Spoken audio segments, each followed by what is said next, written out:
नमस्कार, मैं शिवशंकर सारथी। छत्तीसगढ़ का ही हूँ तो जाहिर है मुख्यमंत्री भूपेश बघेल के ऊपर ही, उनके कामकाज पर ही ज़्यादा नज़र रखने की आदत है। और भारत जोड़ो यात्रा को लेकर कांग्रेस का आईटी सेल यह बताता है कि आरएसएस और मोदी की नींद उड़ी हुई है जब राहुल गांधी भारत जोड़ो यात्रा पर हैं। तो इसी दौरान कमाल ये हो गया है कि कांग्रेस के प्रवक्ता विकास तिवारी को जनसंपर्क विभाग ने संसदीय सचिव मान लिया है। कांग्रेस के प्रवक्ता विकास तिवारी चीफ मिनिस्टर भूपेश बघेल के खासमखास हुआ करते थे, उनके आजू बाजू अक्सर खड़े दिखाई दिया करते थे। राजनीतिक दलों में आजू बाजू खड़े होने को लेकर भी मारकाट की स्थिति है।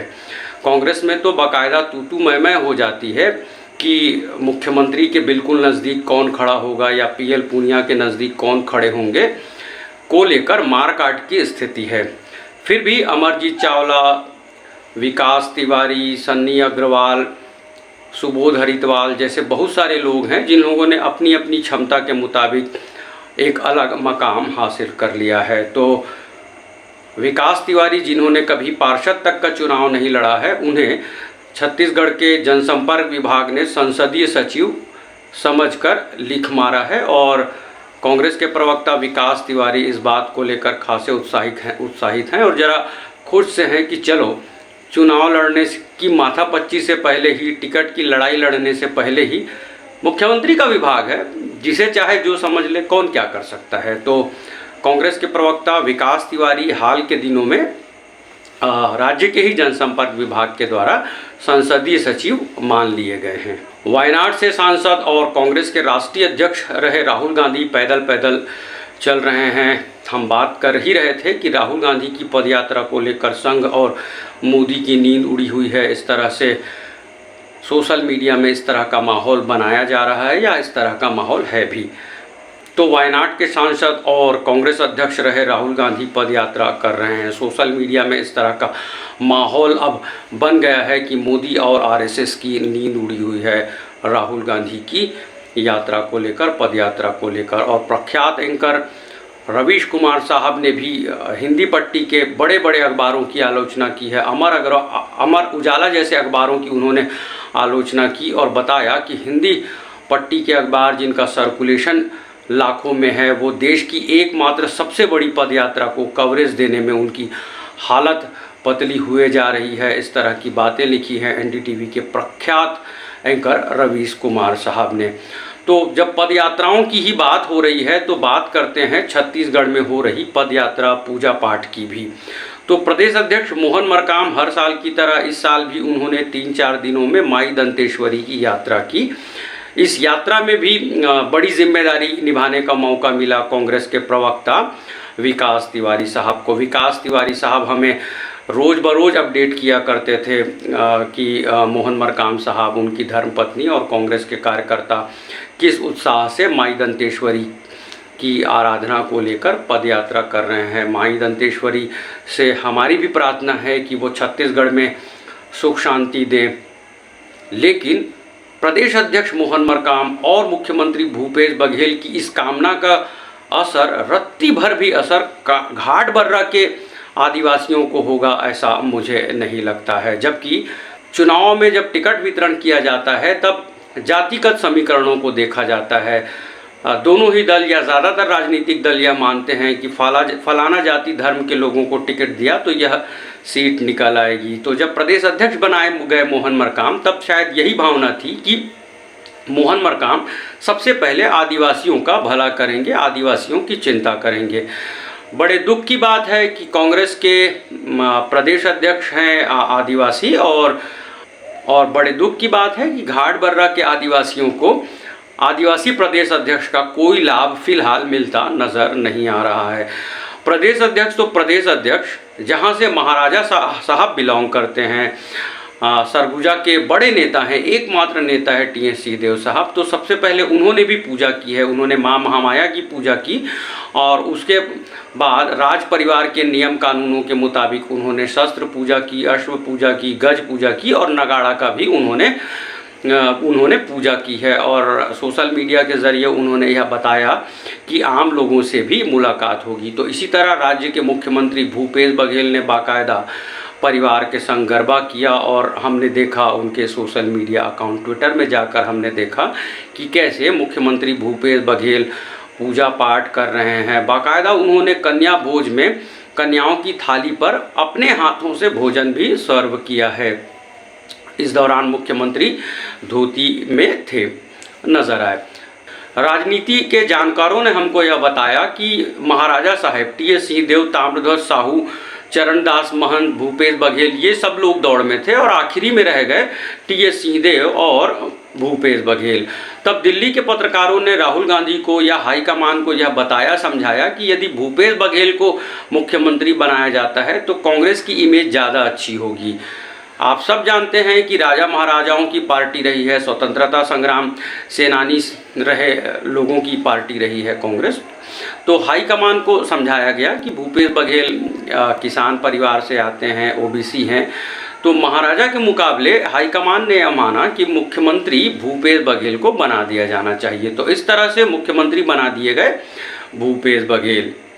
मुख्यमंत्री भूपेश बघेल डॉक्टर रमन सिंह के बारे में आए दिन यह कहते नजर आते हैं कि वो बड़े घोटालेबाज हैं और उनकी तरह उनके खास आदमी आरपी सिंह ने भी हाल के दिनों में रमन सिंह पर एक बड़ा नया घोटाला यह फोड़ दिया। सवालों के जरिए यह बताया गया कि मुख्यमंत्री रमन सिंह घोटालाबाज है। बाकायदा उन्होंने डीपी लगाया जाए, कांग्रेस के कार्यकर्ता डीपी में लगाएं सड़क घोटाले को लेकर, इस तरह की अपील थी कांग्रेस की प्रवक्ता की। कांग्रेस के ही प्रवक्ता विकास तिवारी के सोशल मीडिया के पोस्ट से हमें यह पता चला था कि डॉक्टर साहब बीमार हैं, पूर्व मुख्यमंत्री डॉक्टर रमन सिंह बीमार हैं। कांग्रेस के प्रवक्ता विकास तिवारी के सोशल मीडिया अकाउंट से हमें पता चला था। मुख्यमंत्री, पूर्व मुख्यमंत्री या राजनेता पत्रकारों को चौंका देने के लिए, आम जनता को चौंका देने के लिए भी जाने जाते हैं। तो मुख्यमंत्री भूपेश बघेल ने पूर्व मुख्यमंत्री को फ़ोन कर लिया, उनका कुशल क्षेम पूछा, तो हम चौंक से गए। लगा यार ये कैसे हो गया, नान घोटाला, सड़क घोटाला, चिटफंड कंपनी, पता नहीं कितने घोटालों का आरोप लगाती है कांग्रेस और मुख्यमंत्री भूपेश बघेल। और जरा सा नाखून का ऑपरेशन क्या कराया डॉक्टर साहब ने, मुख्यमंत्री को चिंता हो गई। पूर्व मुख्यमंत्री के लिए मुख्यमंत्री की चिंता से हम अचरज में पड़ गए। राजनीति के कुछ जानकार हमारी भी आलोचना कर देंगे और कह देंगे अरे यार ये क्या बात है, सद्भावना है, इंसानियत है, भला पूर्व मुख्यमंत्री को कोई मुख्यमंत्री फ़ोन क्यों नहीं कर सकता है। हाँ बिल्कुल, समाजवादी पार्टी के नेता मुलायम सिंह यादव साहब भी बीमार हैं। योगी आदित्यनाथ, उत्तर प्रदेश के मुख्यमंत्री योगी आदित्यनाथ ने अखिलेश यादव से फ़ोन पर बात की है। मुलायम सिंह जी की तबीयत के बारे में उन्होंने चिंता जाहिर की है और प्रधानमंत्री नरेंद्र दामोदर दास मोदी ने भी मुलायम सिंह यादव साहब की तबीयत को लेकर चिंता जाहिर की है। तो राजनीति में ऐसा होता रहता है, राजनीति के जानकार हमें यह बता सकते हैं।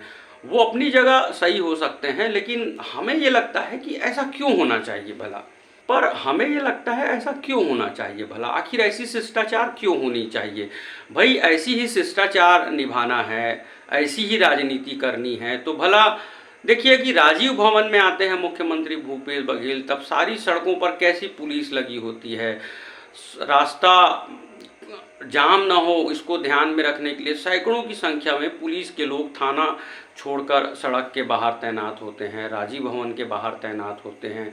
मोवा, शंकर नगर, अवंती विहार और आसपास के कॉलोनी के लोग कितनी दिक्कतों का सामना करते हैं जब राजीव भवन में बैठे होते हैं मुख्यमंत्री भूपेश बघेल। मुख्यमंत्री के बयानों से हम कितने इमोशनल हो जाते हैं, आम लोग कितने इमोशनल हो जाते हैं कि अरे भूपेश बघेल ने हमला बोला है, रमन सिंह तो नान घोटाला का आरोपी है या चोर है। हो सकता है इस तरह की बात भी कभी तलखी भरी बात कभी कही हो भूपेश बघेल साहब ने, और अचानक नाखून के ऑपरेशन से, पूर्व मुख्यमंत्री के नाखून के ऑपरेशन से वर्तमान के मुख्यमंत्री को चिंता हो जाती है। मुख्यमंत्री जी, मान लिया कि आप बड़े दिल वाले हैं और आप भूल गए कि आपने क्या क्या कहा था डॉक्टर रमन सिंह के बारे में, उनको घोटालों के बारे में, लेकिन अभी इसी 1-2 दिनों में तो उन्होंने एक बड़ा सा ट्वीट किया था, बड़ा भयंकर सा ट्वीट किया था उन्होंने, और डॉक्टर रमन सिंह ने पूछ लिया था एक लाश की फ़ोटो के ज़रिए कि नींद कैसे आती है आपको। बघेल साहब कमाल के व्यक्ति हैं आप पर तंज किया जाता है, आप भूल जाते हैं या माफ़ कर देते हैं, आप अपना आरोप भी भूल जाते हैं, लेकिन भेंट मुलाकात के दौरान आम लोग जिन्होंने शायद आपको वोट किया होगा और यदि आपको वोट नहीं किया होगा तो आपको खुदा या भगवान की तरह मानते हैं, पूजते हैं, और आप भी खुदा या भगवान की तरह बतौर राजा आप जाते हैं उनके पास, और जरा सा कोई आपकी बातों से सहमत ना हो, आपकी आलोचना कर दे या आपकी डिमांड करने लगे, आपकी ब्रांडिंग से जरा सी बात खिलाफत जैसी कोई बात फील हो जाए, आप कलेक्टर और एसएसपी के सामने नेतागिरी करत हंसते हैं, इस तरह से आप बोल देते हैं या भड़क से जाते हैं। आप मुख्यमंत्री हैं, आपके बारे में बात करने के बारे में ज़रा एक्स्ट्रा ध्यान रखने की ज़रूरत हमें भी है। तो ध्यान रखने के बाद भी सीधे सीधे हम कह देते हैं कि भेंट मुलाकात में आप आए दिन गुस्सा हो जाते हैं, आए दिन आप कहने लग जाते हैं कि नेतागिरी करत हंसते हैं। समझ में नहीं आता है मुख्यमंत्री जी, आम लोगों को आप कहते हैं नेतागिरी करत हंसते हैं, नेतागिरी झनकर, और खुद आप ये किस तरह की राजनीति करते हैं। आपकी इस तरह की राजनीति के चलते ही शायद हसदेव के जंगलों को बचाने के लिए आम लोगों ने जब सड़क पर प्रोटेस्ट किया, भाषणबाजी की, तो आपके बारे में आपका नाम लिए बिना क्या कहा गया आप ज़रा सुन लीजिए। तो मुख्यमंत्री साहब, मैं आपको फिर से बता दूं कि मैं आपकी बड़ी इज्जत करता हूं निजी तौर पर, और मेरी कोशिश होती है कि आप और भी ज़्यादा सम्मान पाएँ। रायपुर दक्षिण के विधायक बृजमोहन अग्रवाल ने आप पर यह आरोप लगाया है, एक बयान दिया है कि 411 करोड़ खर्च करके आपने अपनी ब्रांडिंग की है। बावजूद जब बतौर मुख्यमंत्री आपने पूरी मुख्यमंत्री का कुशल क्षेम जाना तो 200-250 से ज़्यादा लाइक्स नहीं है, रीट्वीट नहीं है। तो ऐसे में मुख्यमंत्री साहब, सलाहकारों की फ़ौज है आपके पास, आईएएस, आईपीएस, आईपीएस, सबको ही आपको सैल्यूट करते हैं। आप अनुभवी नेता हैं, उम्र में हमसे बड़े हैं, ज़्यादा समझ रखते हैं, फिर भी हमें जो लगा हमने अभिव्यक्ति के ज़रिए आपको बताने की कोशिश की है। आप बड़े आदमी हैं, एक सैम्बिस जैसे हम यूट्यूबर नहीं हैं, तो आप हो सकता है हमें देखे नहीं, आपके पास फुर्सत नहीं हो सकती है, लेकिन हमारी अपनी अभिव्यक्ति है और अपनी अभिव्यक्ति पर हम टिके हुए हैं, और बिन मांगे आपको हम सलाह भी देते ही रहेंगे। मुख्यमंत्री जी, सलाहकारों की बड़ी लंबी फ़ौज है आपके सामने, फिर भी मुफ्त का सलाह तो हम आपको देते रहेंगे। शुक्रिया, आप सबका बहुत बहुत शुक्रिया। यदि हमारी अभिव्यक्ति अच्छी लगती है तो लाइक करें, कमेंट करें, और प्लीज़ प्लीज़ प्लीज़ हमारे YouTube चैनल छत्तीसगढ़ सारथी को सब्सक्राइब भी ज़रूर करें।